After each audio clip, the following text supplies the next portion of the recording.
planning the event in the future, be sure to check on their website to see all the brilliant presenters that they can provide you. I have a lot of friends in the audience tonight. Thank you. Tonight's event is a fundraiser for our collections department. We have a chance to purchase a very rare and exceptional map book which comprises the most important early primary source of Fort Missoula's history, and it would be an invaluable addition to our permanent collection. So thank you for contributing to that tonight. And in that, I hope you had a chance to look, in addition to our own museum's Theodore Roosevelt items, we'd like to thank Stan Coleman, where's Stan in the back, for bringing his whole Theodore Roosevelt collection. And if you haven't had a chance to look at them, make time before you leave. It's quite an impressive collection. Alice Roosevelt Longworth was Theodore Roosevelt's oldest daughter. She said famously of her father, "He wants to be the bride at every wedding, the horse at every funeral, and the baby at every christening." Ladies and gentlemen, I'd like to ask you to rise.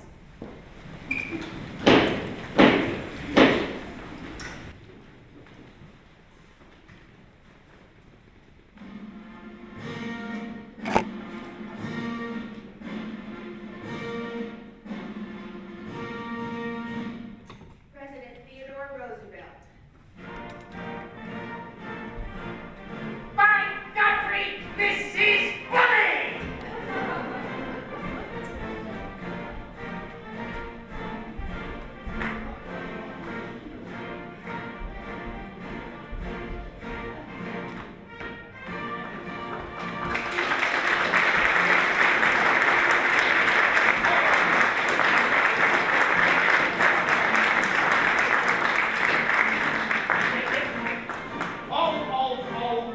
Oh, this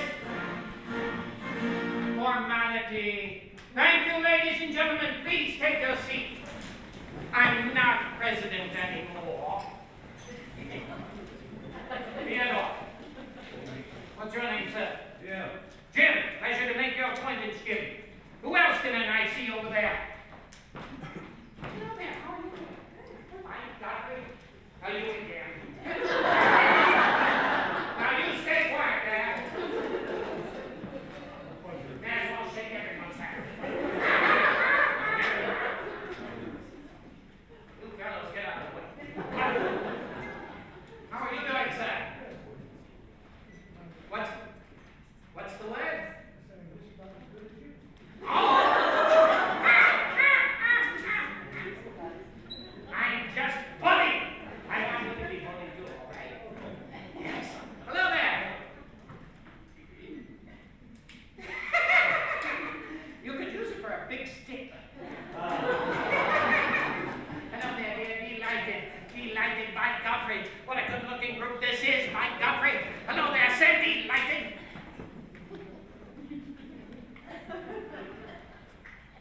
What's the meaning of this?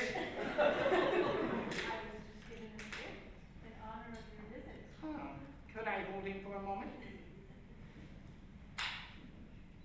Cute little fellow. Keep him there, though. Delighted. I don't need any bears biting me, right? Right. By Godfrey! Oh, this fellow. I never saw this fellow. I would have remembered this hand, I think. Well, that handshake reminds me of Mr. Taft. He was a big fellow. Really? He was. Oh. You know what they say? A friend of mine, Owen Lister, told me the other day.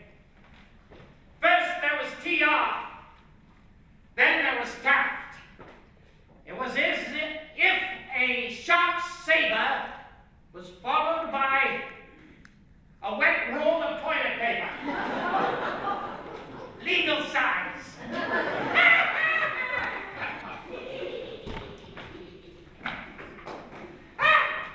How are you doing?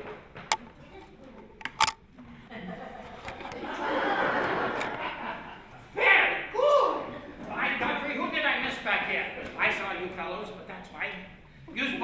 goes a little faster that way. And, oh no, I'm not forgetting you in the back row. Good. You must be a Lutheran. Oh, all right. Pleasure to make your acquaintance. By God, I must have missed this whole row here. Hello there, how are you doing? Good. Indeed, I did. By Godfrey, I appreciate your vote this November. Oh. I beg your pardon. I am not a candidate. I beg your pardon, our boss. I beg your pardon. We think you should run.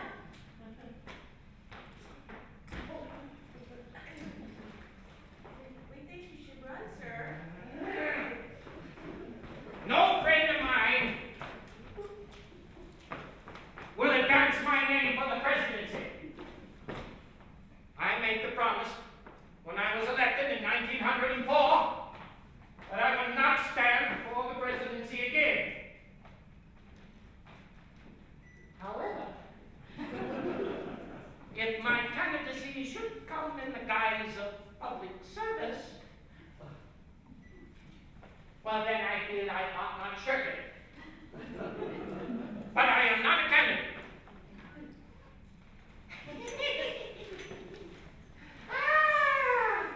By Godfrey, I must say how wonderful it is to be here, out west, with you tonight.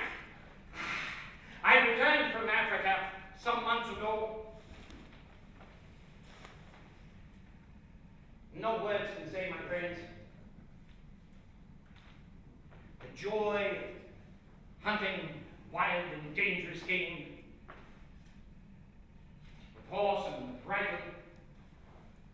No words can describe the mystery, the melancholy, and the charm of the wilderness.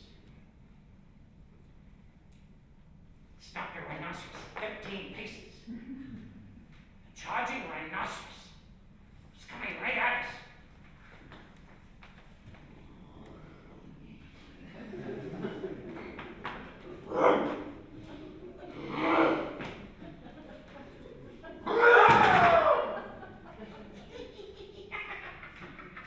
I don't look like a rhinoceros, do I?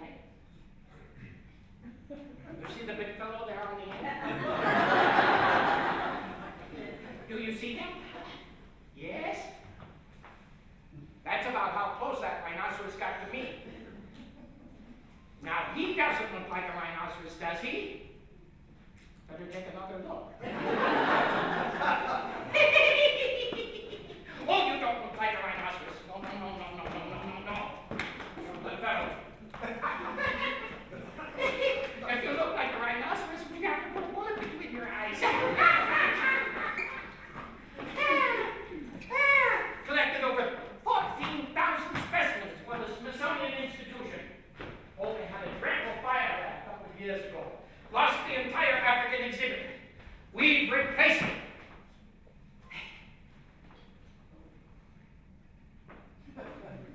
I have seen strange and interesting things in life. In the heart of the frowning wilderness, and in the capitals of the mightiest and most polished civilized nations. And I have thoroughly enjoyed myself. But now I am more glad than I can say to be back home, back in my own country, back among the people I love, here in America.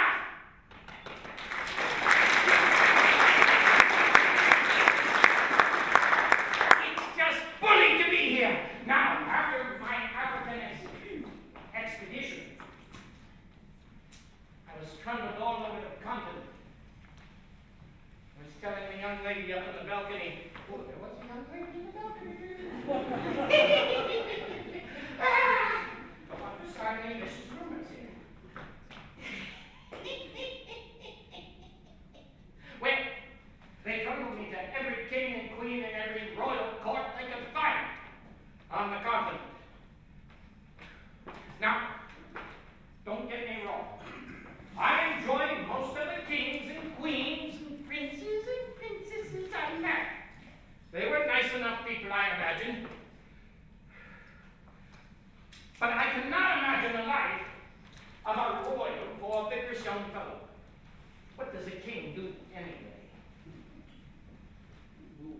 He goes to bed with his crown. That's about it.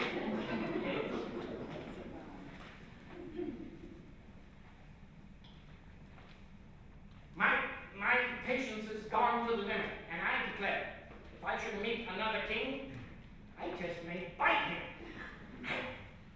That way I'd be sure to make an impression.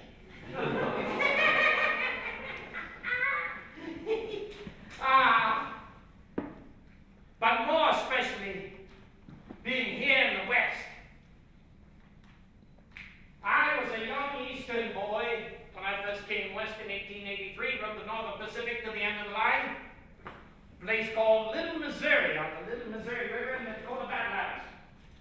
It's there I got into the ranching business. Sounds like my ranching career. But nevertheless, there was never a life more attractive to a vigorous young fellow than life on a cattle ranch in Missoula.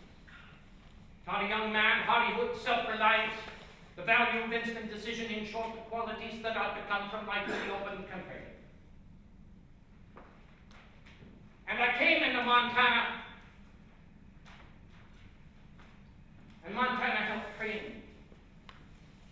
I met all the great cattle bands of the day, and the cowboys who worked for $40 a month. It was not until I got out here and met you fellows did I know anything. I had served 3 terms in the New York State Assembly. I graduated cum laude at Harvard. I had spent time in the library, done my work. Thought I knew quite a bit. But this was my finishing school. The West. In particular, Montana. The men I became associated with the great Montana Stock Growers Association. Rubbing elbows with those cowboys and with those men with their millions. You know, I never envied a man who led an easy life. I have envied a great number of men who led hard lives and led them well. It was the Old West in those days. You could call it the Wild West. The West of Owen Wister's stories, of Frederick Remington's paintings. West of vast silent spaces, of lonely rivers, of wild plains where wild game would stop and stare at passing horsemen. Well, those days, that West is gone. Gone. Gone like Atlantis. The whispers of ghosts. Isles of mystery. It's still there in my memory. We worked under the scorching midsummer sun when the wide plain shimmered and wavered in the heat. Knew the freezing misery of riding night guard around the cattle in the late fall run. In the soft springtime, the stars. Stars that shone glorious in my eyes each night before we fell asleep. And in winter, we rode through blinding blizzards when the blowing snow dust literally burned our faces. We knew toil and hardship and hunger and thirst, and we saw men die violent deaths, working among the horses or cattle, or fighting in evil feuds with one another. But we felt the beat of hardy life in our veins. Ours was the glory of work, and the joy of living. Now it is this experience in the West that put me into contact with the men and events so that I got my regiment. So I owe much to you, more than I can possibly say. When I say I owe the West, of course I mean the men and women of the West, where everyone worked, where everyone was willing to lend a helping hand, yet no one was looking for a handout. These were real men and women. They had the right stuff. Now, I promised the young lady at our reception that I would talk about those bears. And you can hold up your bear again. It's all right. Where's that bear? There it is. They follow me around.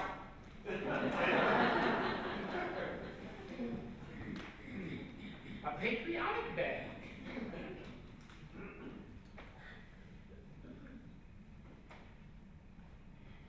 Glorious animals, bears. The king of which, of course, is the grizzly. Do you want to hold him for a bit? The king of which, of course, is the grizzly. This is our Rivers.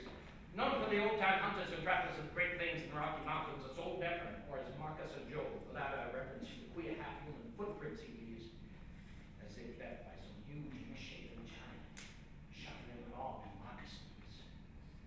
Yes. The bears are creatures of the darkness, or at least the dusk and the dawn. The grizzly is the king of game beasts of temperate North America because of the danger he presents to hunters. We'd heard the stories. How dangerous it was to stalk the grizzly. The grizzly thought nothing of charging a man on horseback. He could charge 100 yards with several bullets in its breast. Why, 200 set out to bag a grizzly, and they turned out to be the hunted. Lewis and Clark, in my journals, they recount an encounter with the monster that had talons 7 inches long. I believe the closest shave I ever had was hunting a grizzly in the bitter roots south of here. Oh, more dangerous than dealing with comets. But now this young fellow.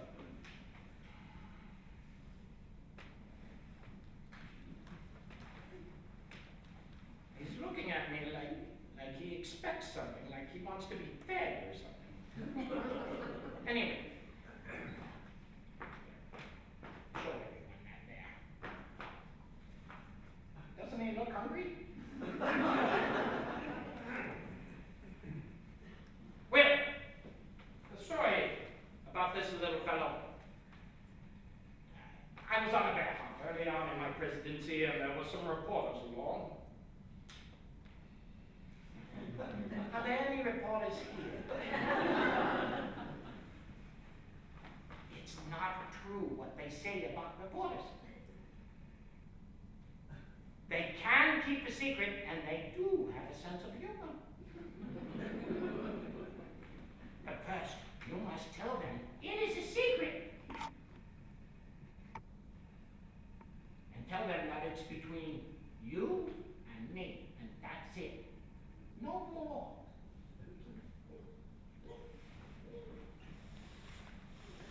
Mustn't say. And then you'd be very careful about the secret you tell them. Even though they can't keep a secret, I never said how long. Well, anyway, back to this fellow. Well, I was on this bear hunt, and there were these reporters along. And the guide on.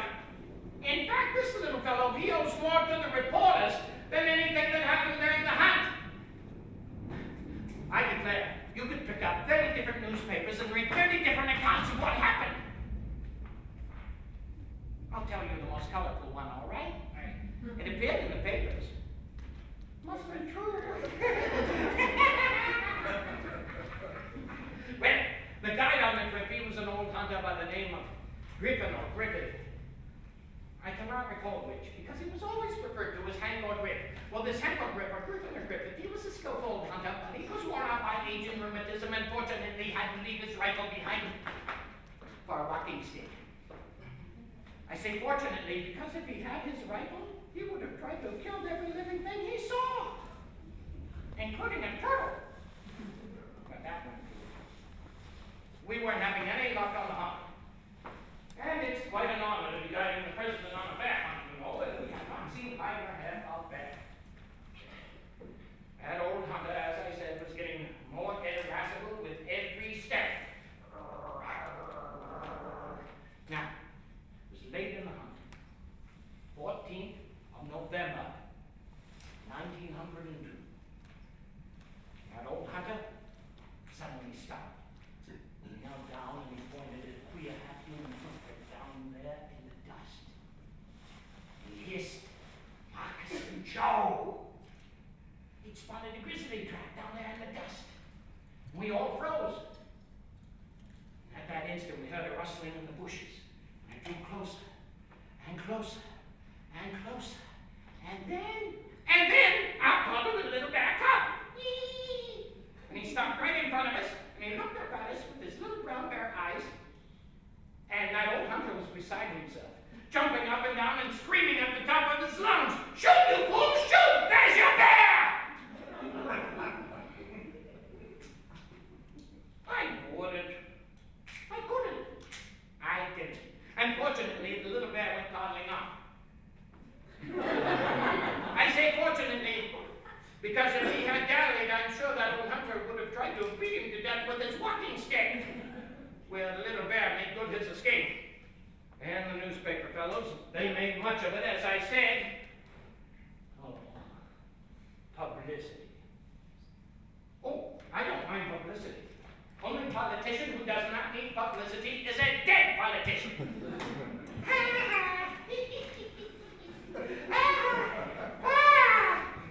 Well, they made much of it. And there was a cartoon, it appeared in the papers, circulated all around the country. Clifford Barrington penned the cartoon. It depicted the great white hunter refusing to shoot the little bear cub. And there was a fellow over in Brooklyn, Mitch Tome, or Mick Tome. I'm not certain how his name is pronounced. M-I-C-H-T-O-M. Well, this fellow, he wrote to me, he said, he had designed a little brown plush bear with movable limbs and button eyes, quite like this little fellow. And he wanted to call it Teddy's Bear. He asked permission to use my name. Well, I replied, I said I had no idea what good my name would have in the bear business, but he was welcome to it. And he's done well. So well, in fact, by Godfrey, we're up to our glutinous maximus in teddy bears. My friends, I am stripped to the bone. Oh, I don't mean to indicate that I've become a nudist. No. I am not in the habit of going coatless, shirtless, and with trousers to match. No, I am here wearing nothing but the naked political truth.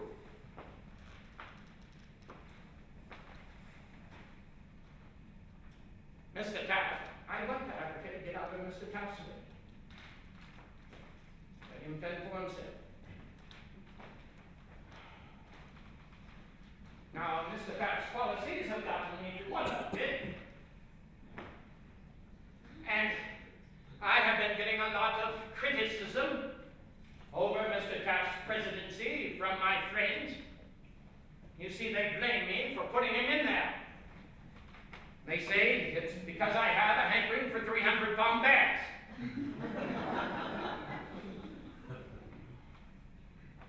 Yes, I did put Mr. Taft's rather considerable posterior in the hot seat.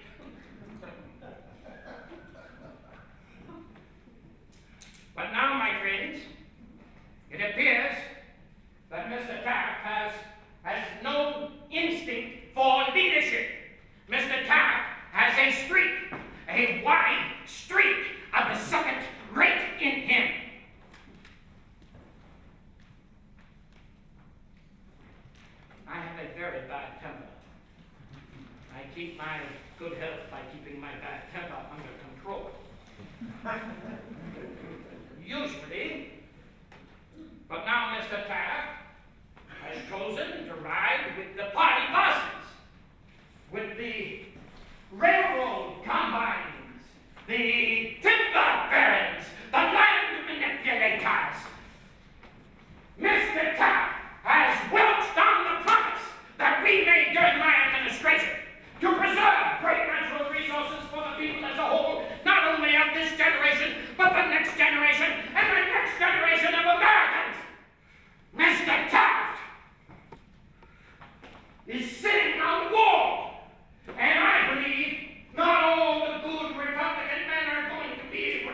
people, while we were in, no one enjoyed being the president more than I. I enjoyed the work and having my hand on the lever. And the White House was not the place for a nervous person in those days. Well, nowadays, you can hear a pin drop. But back then, oh, no. Oh, we had a very active American family. And quite a number of pets. Now, the young lady in the introduction mentioned my daughter Alice, and it is true, Alice does have a pet snake. And she keeps it in her purse.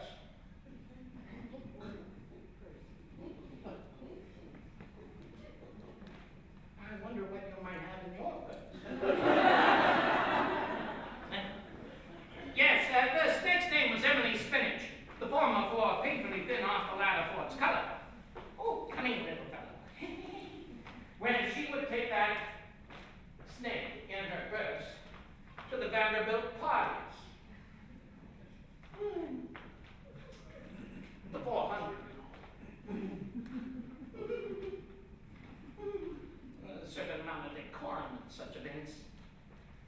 And my daughter Alice would be standing there with the Lady Vanderbilt with a very pleasing smile on her face and polite conversation.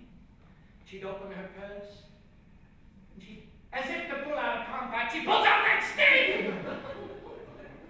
Lady Vanderbilt screamed, I understand. It was all over the society pages. I wish I could have been there to see it.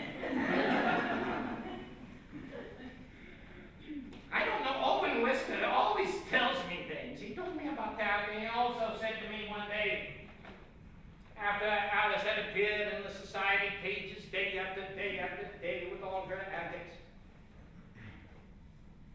he said to me, Mr. President, can't you do something about Alice? Can't you control her? And I replied to him, I could either control Alice or run the country. I could not possibly do both. Now, Alice is an intelligent young lady. Intelligent, beautiful, graceful, stubborn, at times ill-tempered, pig-headed at times. I cannot imagine where she got those spinal traits. There was a time, in fact, it was at the inauguration, March the 4th, 1905. There we were. Geronimo went by, the Rough Riders came riding down, and there we were on the dais at the inaugural parade, and Alice was waving so vehemently down to the crowd, I had to remind her, it was my inauguration, not hers.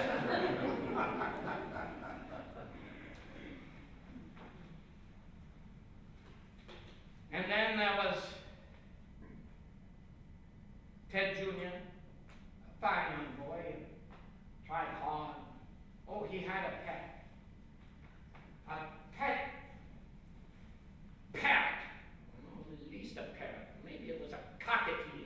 I'm not sure what it was actually. It was a macaw. Yes. And he named it Loretta. I don't know where that came from. Well, Loretta was a fine bird, and Teddy, he taught that bird to say, hurrah for Roosevelt! Hurrah! Hurrah for Roosevelt! Now, just like that. Which was fine by me. But the White House staff came to me and said that parrot had been hurrahing for Roosevelt all through the White House and leaving evidence.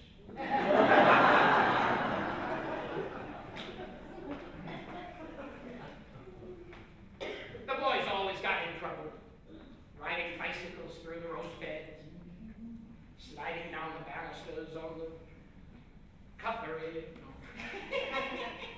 Not a knife. Oh, no. No, they had big serving plates.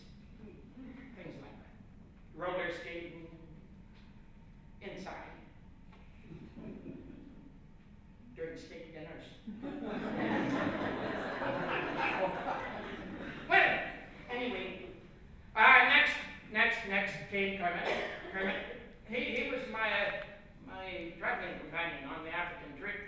Oh, he's turned into a sturdy, fine young man. But he was a sickly baby. He was a frail baby. Sweet, but rather sick. I always had an ailment. And in fact, I'm reminded of a time he and his sibling, Ethel, that's the next in line, they had an ongoing war. And at the time, I'm remembering that young Kermit had a heavy knee brace on his knee. He had water on the knee and was instructed to wear this heavy metal knee brace. Now, his sister, Ethel, was quite contrary to Kermit. She was a roly-poly steamroller of a baby.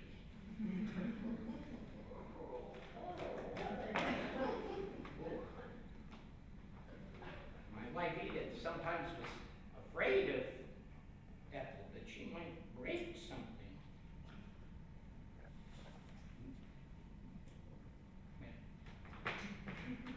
Back to the story.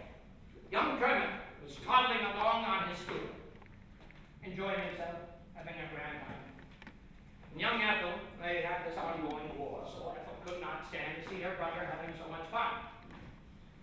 So, she bowled him over and collected the prize, the scooter. She went toddling off. Oh, she was about 3 years old, and that made Kermit 5. Well, Kermit wasn't having any of that from his baby sister, so he reclaimed the prize. And you must understand, young Ethel has the temperament and physique of a miniature James Corbett. And so she made a rapid flanking movement around the piazza to cut off Kermit, bowled him over, and the fight was on. She bit him, and he deployed the secret weapon. Imagine this if you can, ladies and gentlemen. A 5-year-old standing on his head, bopping his baby sister over the noggin with that heavy knee brace.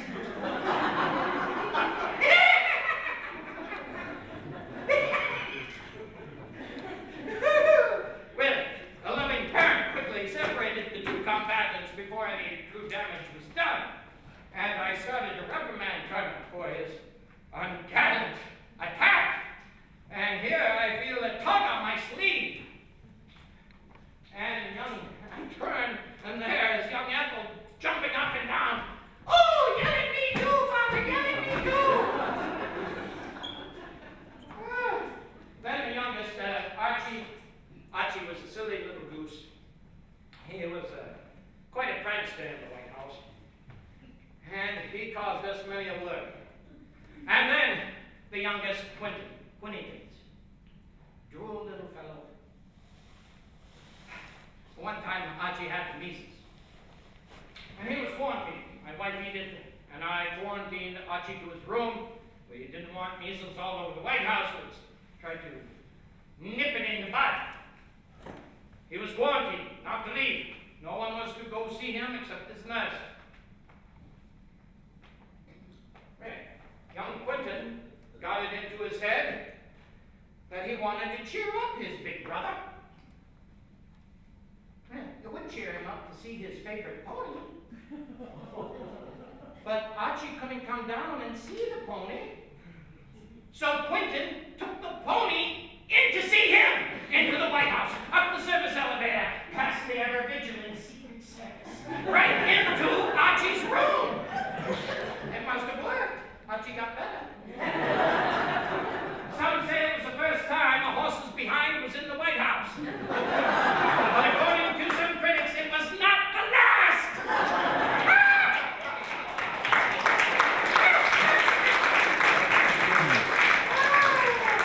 Oh, my friends, what a delight it is to be out here. In the mountains of Montana. All this fresh air. Oh, I spent many wonderful days hunting out here with people like Frank Conley and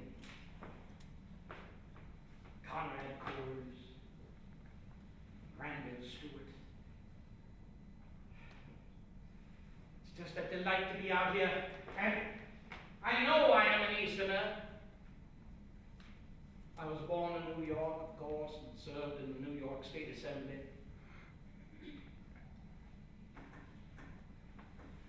But the warm hospitality of the West makes me feel like a Westerner. I feel as though I am as much a Westerner as an Easterner. And coming out here is like coming home. My friends, it is not the critic who counts, not the man who points out how the strong man stumbled, or how the doer of good deeds could have done them better. The credit belongs to the man in the arena. His face is marred by dust, by sweat, by blood. Who actually strives to do the deeds, who knows life's great enthusiasms, life's great devotions, who spends himself in a worthy cause, and falls short again and again. For there is no effort without error and shortcoming, but who actually strives to do the deeds, and at best wins for himself the triumph of high achievement, and at worst, having failed, at least fails daring greatly, so that his place shall never be among the cold and timid souls who neither enjoy much nor suffer much, for they dwell in the gray twilight that knows neither victory nor defeat.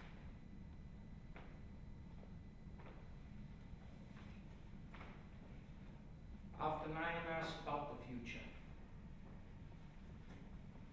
of this great nation, this great state.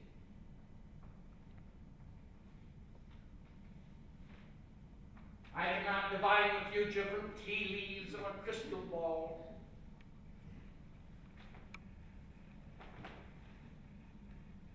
The sands of time are speckled with the dead bones of many great nations, nations that failed to heed the call of the future, that failed to meet the needs of their citizens.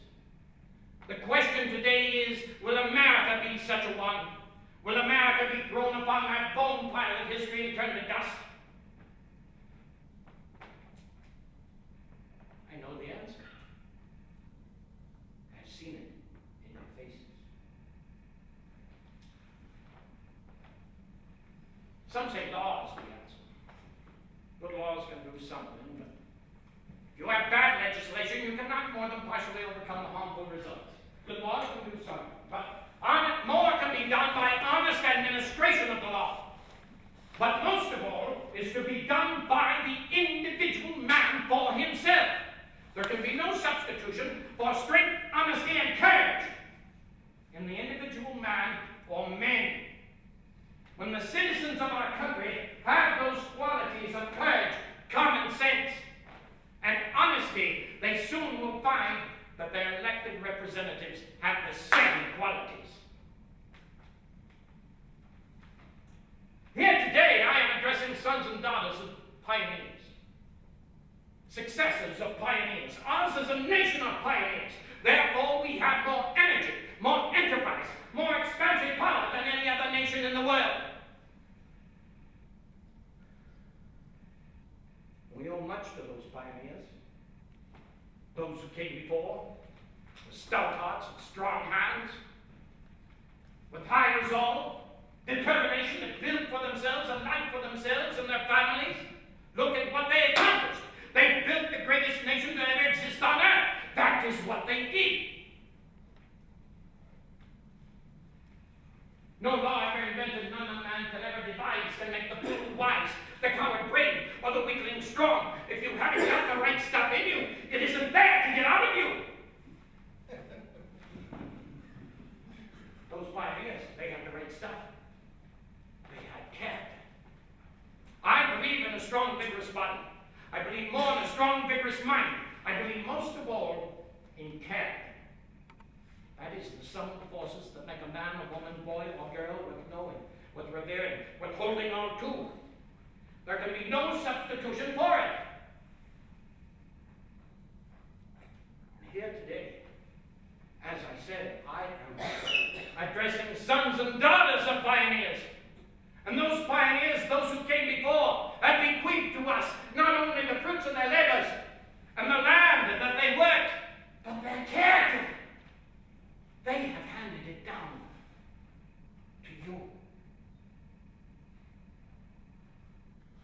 future will be far greater and grander than your imagination can dream.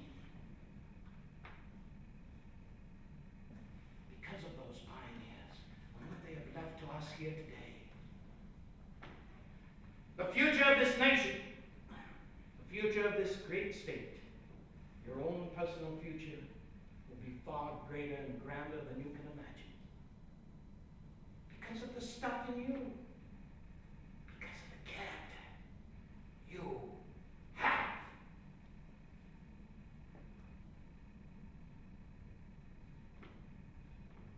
I must address a pressing issue to our nation, and that is the question of conservation.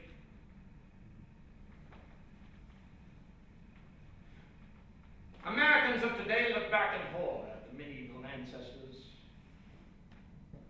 who destroyed or sat idly by while great works of art were destroyed. We are past that point.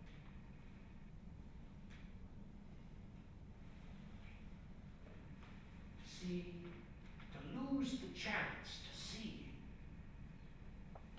frigate birds circling above the storm, or a line of pelicans winging their way homeward in crimson afterglow sunset, or a myriad of terns in a maze sparkling in the midday light. What loss? The loss would be like the loss of a gallery of masterpieces of the artist's old times. It appears our people are awakening on the question of conservation.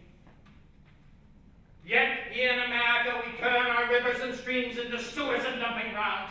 We pollute the air, we destroy forests, we exterminate birds, fishes, and mammals, not to speak of vulgarizing landscapes with hideous advertisements. But it appears our people are awakening.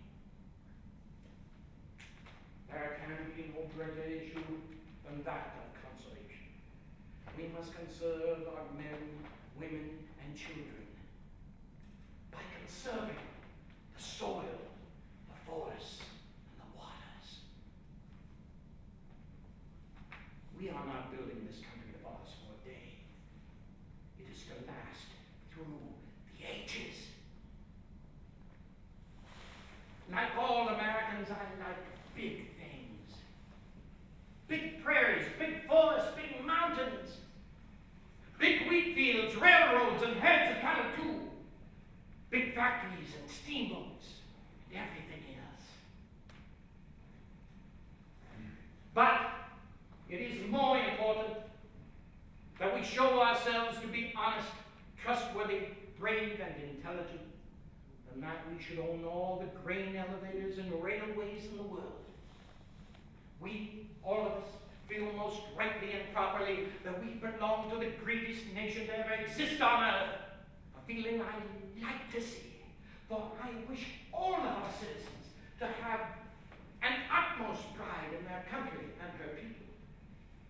But it is not what we have that makes us a great nation. It is how we use it, with special privilege for none and justice for all. My friends, it has been a delight to visit with you here today. I look forward to seeing all of you again soon, and I wish you well with all my heart.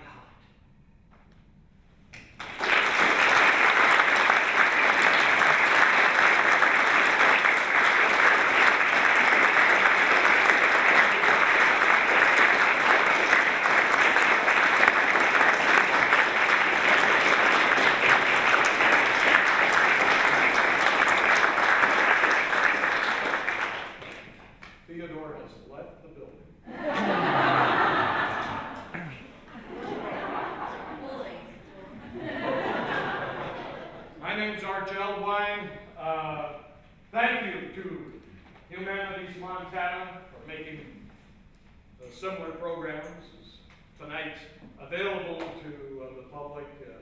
And thank you so much to the museum here for inviting me. Really a wonderful crowd here tonight.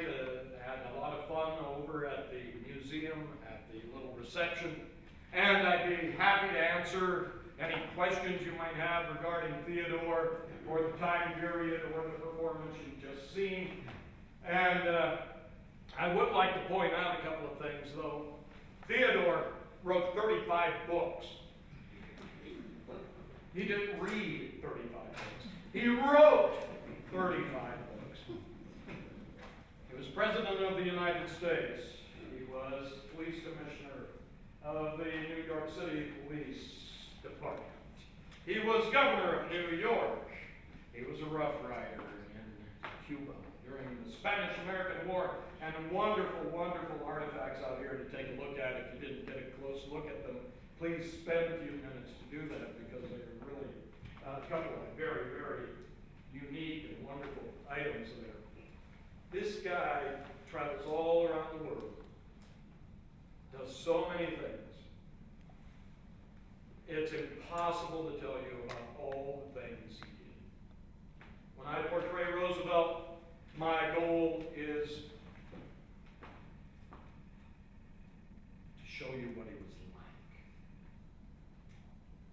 And I take his original writings, and that's what you get here, his original writings and contemporary accounts of Roosevelt. There are a few bits of, I was going to say tape, but it's not tape, I'm sorry.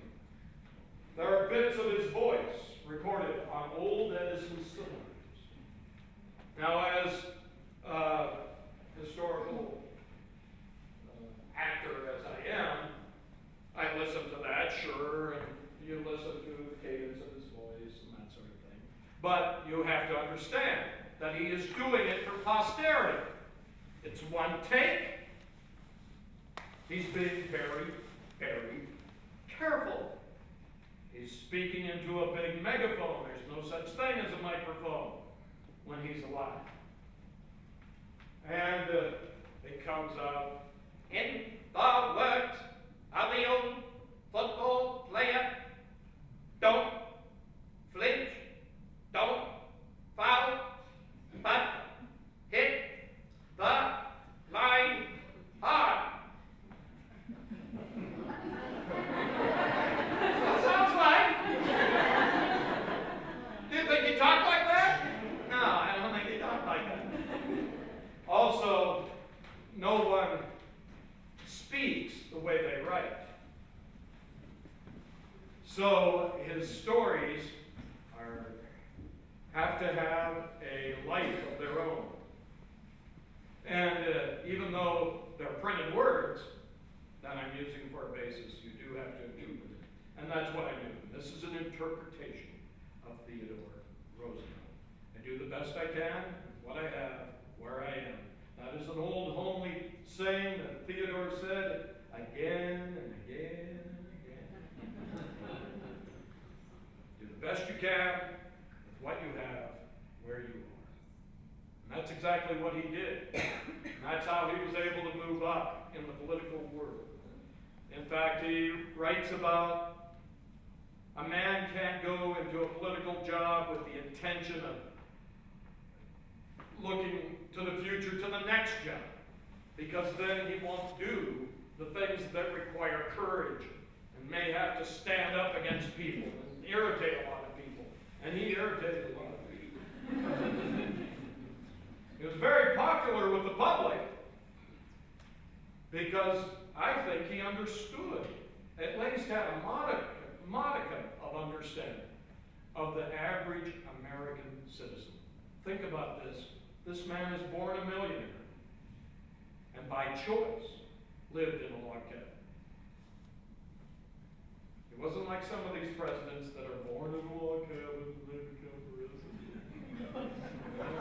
He steps down, and when he's working on these ranches and he comes out west, he's elbow to elbow with these guys. He's not standing back and just, oh, you do that, you do that. No. He's down there getting dirty, and interesting personality. Very emotional, incredibly emotional, fearless. But I'll give you one more little quote about how fearless he was. Oh, there were a great many things of which I was afraid. A young fellow asked me the other day how he could get over his timidity about horses. Well, I explained to that young fellow there were a great many things I was afraid of.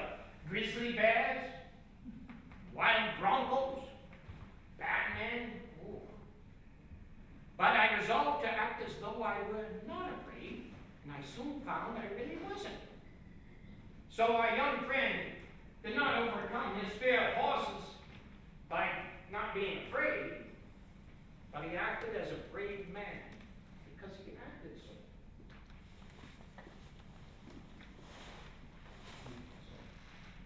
He's got lots of little tidbits. Any questions or answers? Yes. Now, Roosevelt came west as a very young man, right? Yes. He's 20, in 83, he would have been 24, 25, 20. It's before his birthday, so he would have been 24. It was September when he came out. His birthday's in October. So he would have been 24. You're talking about the Elkhorn Ranch up in Dakota?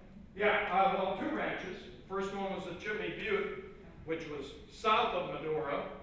And then he started another ranch the next year in 84, and that was north of Medora.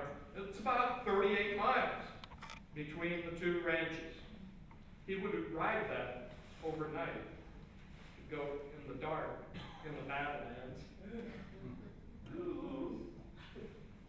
He took a lot of risks. It just incredible. And he takes a beating, but keeps ticking. Just a lot of stories like that. So he was very young when he's starting out here, and he's basically in the West on the ranches, 83, 84, 85, 86, and if you add it all up between those 4 years, maybe 2 years. He spent every season. He saw to it that he spent every season at one point or another in the West. But then they had a terrible, terrible winter, the winter of 86, 87, lost practically, well, he lost 60% probably of his stock. And he had in the neighborhood of 15,000 head. And they're all dead. And he takes a bath, a financial bath. But I think he was very philosophical about it and felt like he got the better of the deal. That he learned. It was his finishing school. He paid for his education. I don't think, he didn't sour grape it. You know, he didn't moan, groan,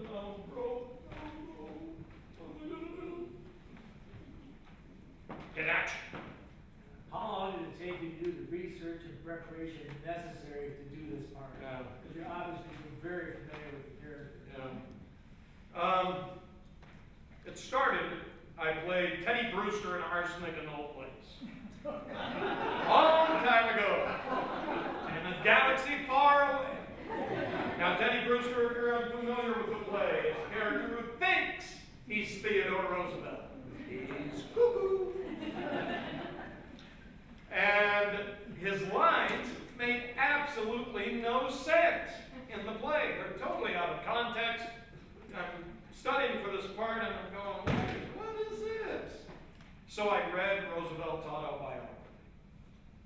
I thought I was fairly well educated beforehand, but that autobiography opened my eyes how interesting this guy really was. Well, at least I understood what the character was saying. So, after that run, I was asked to play Roosevelt at the Miss North Dakota pageant because I could do the look. It was a little cameo thing, North Dakota, and march on, and then march on, and you whoopee, and then do a salute. That was about the extent of it. But I got a lot of comments about it, and it got me to thinking, and I started to develop the characterization. Now, I started by writing a one-man show. It's 2 acts, 80 minutes. And it's a visit with TR, is what I call it. And it took 2 years to put together the costuming and the props and just getting my head together to be able to do it at a level that I could say, yeah, this is it. So that started in '96. I started touring in '96, and it's an ongoing.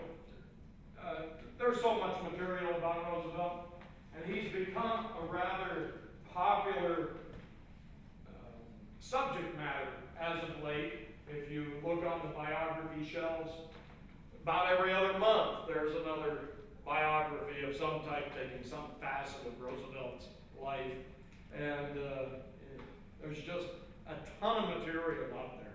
In addition to the material he wrote, there's a lot of books, contemporary, a lot of other ancillary material that you always get little surprises. So it's a lot of fun, and like I said, he was everywhere. He was here in Missoula. There was, as an example, I visited Boulder, Montana one time. Went down to the library, looked up the newspapers. The Boulder Age.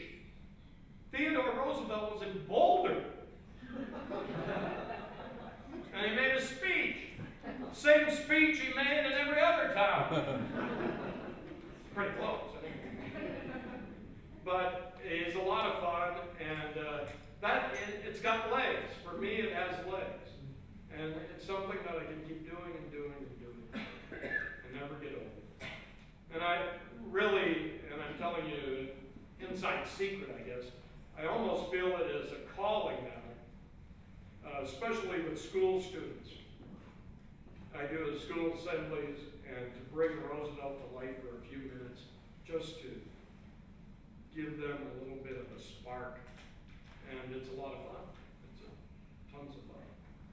A couple more, and then I know everybody needs to stretch and things like that. We've been sitting here. Given the kind of scholarship and study and personal involvement in this, I've read several of the modern biographies. Could you recommend what you believe would be the best accurate, to the extent that history can ever be fully accurate, most informative overview of biographical work?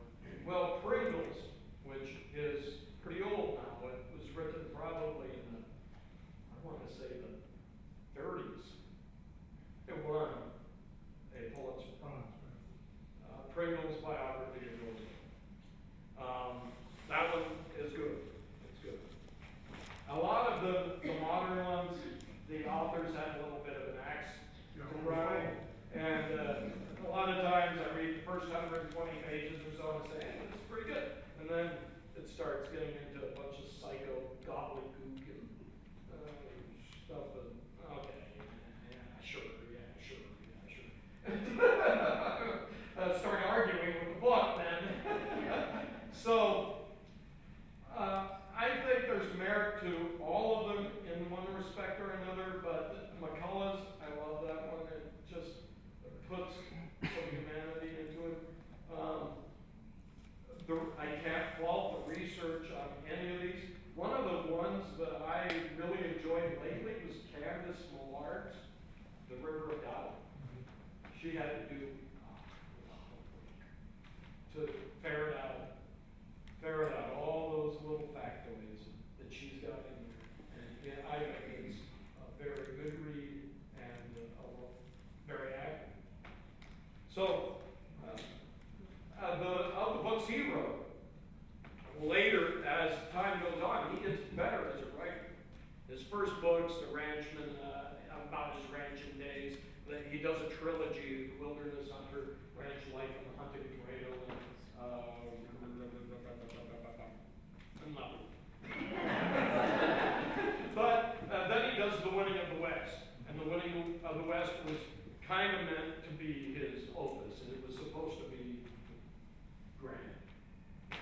contribution to history. And it's pretty well written, but it isn't that entertaining necessarily.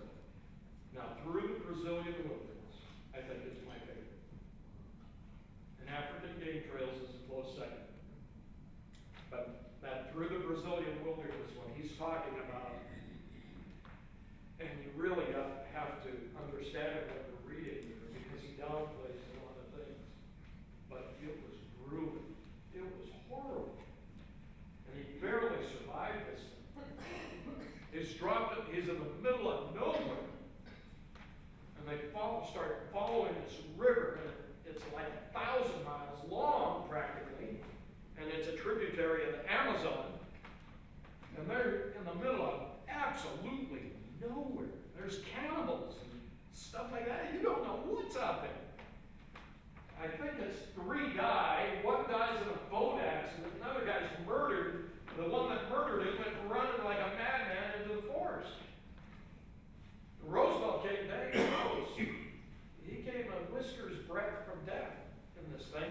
But his personality pops out of those words. He's talking about, oh, you have to avoid the army ants. We were warned about them, but we didn't take it seriously.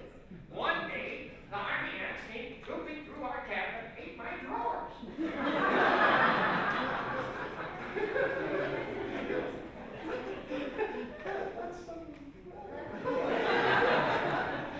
One more and then we better quit.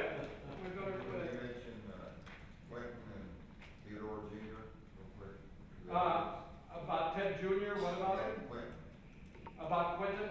Okay. Quentin grows up. Somebody, that's a statement right there. Quentin does survive to grow up.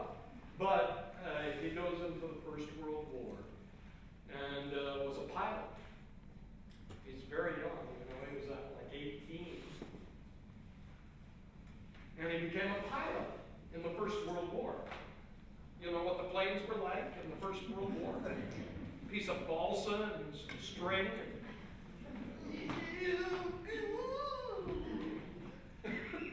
Well, he was in a dogfight, and he downed a Messerschmitt. But on his next foray, he was shot down over France and died in World War I. And the essence of Roosevelt is that he is very, I mentioned it before, he's very emotional. This, you can understand how that would be losing your youngest. And he was such an advocate for these boys going over and doing their service. How it broke his heart that this kid was killed before he even had a chance at life. And he was probably the most promising, aside from Alice. Had Alice been a boy, who knows what would have happened. And Alice was capable. There's no doubt about it. She is not no dummy. And Quentin was, I think, had the same appeal that Roosevelt and the father had, and he would have been somebody that could have carried the mantle. Ted Jr. tried. Ted Jr. had a very successful life. Ted Jr. became governor of New York. He was a vice presidential candidate. He served in both wars, World War I, World War II, and in fact, on Normandy, on the beach, he died of a heart attack. Ted Jr. An amazing family story, an amazing man. History is what we make it. And I just hope that we can appreciate the history that's all around us. Appreciate those people who came before and hopefully learn lessons for us so that we can lead better lives ourselves. Thank you very much. It's been a great pleasure to be with you.